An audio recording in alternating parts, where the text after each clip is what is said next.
Hello and welcome back. This time we're going to do Spider-Man 2, the second installment of the Tobey Maguire Spider-Man trilogy.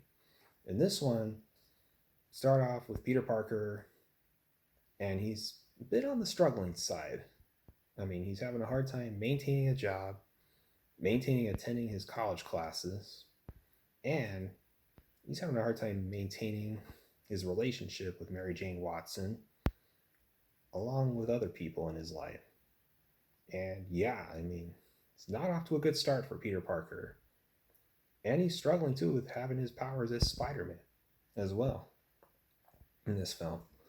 I mean, not only does he lose his job as that pizza delivery guy, he even loses his job at the Daily because he's not been keeping up on getting pictures of Spider Man for Mr. Jameson. And Jameson, of course, won't have any of that.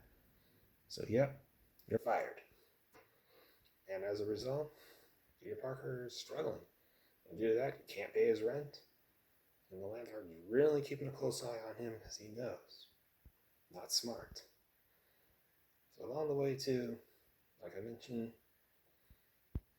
yep, struggling and all that. And he's even late on doing his paper on Dr. Otto Octavius, played by Alfred Molina, who plays the role outstandingly.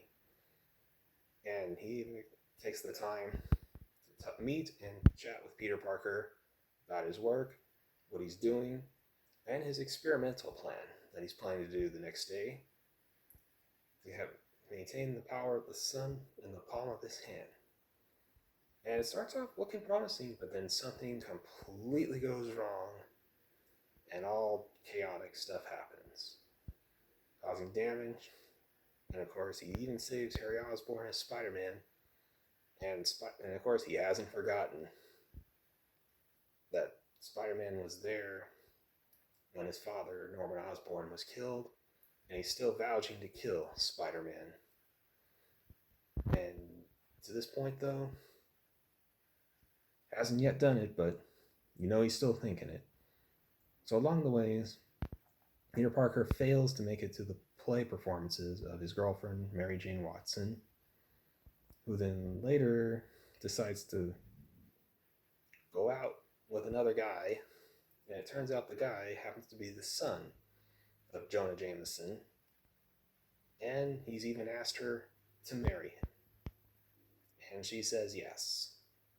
So, unbelievable. Yep. Peter Parker's life has definitely taken a turn for the worse in this one, without a question. So next, along the ways, as he's getting more involved with his classes, he's starting to regain his Peter Parker side to him. And along the ways, he feels he may be even gaining his powers back. And of course, not quite. Not quite there. But of course, he does gain him more so when he does try to harm first his Aunt May, and of course, Mary Jane. So yes, eventually he does gain his powers back.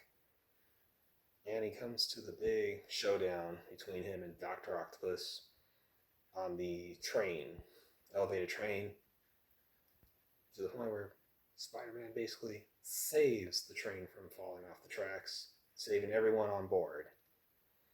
And of course, eventually, Dr. Octavius knocks him out, or should I say Doc Ock knocks him out, bringing him over to Harry Osborn. In exchange for what was promised to him, he brings him Spider-Man. And of course, now Harry Osborn has the opportunity to kill Spider-Man. But first, of course, he wants to see who's behind the mask and finds out it's his best friend of all people. So, wow. So he's shocked and all that, and yep. He's too weak to do it. So, yeah. So then Spider-Man has to go and save Mary Jane Watson from Dr. Octopus in his plan. And he does manage to convince Dr. Octavius that the project needs to be destroyed. So Dr. Octavius destroys it himself, while Spider-Man saves Mary Jane Watson from being killed.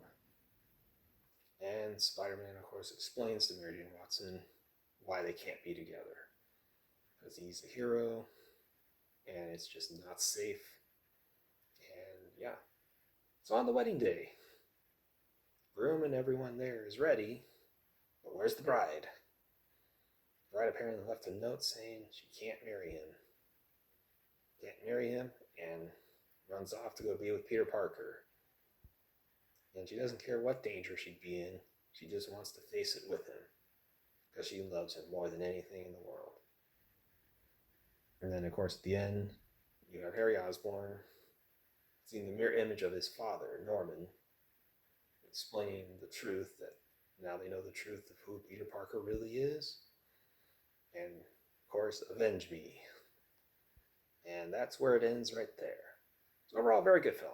Very good follow-up to the first film. So until next time, back again soon.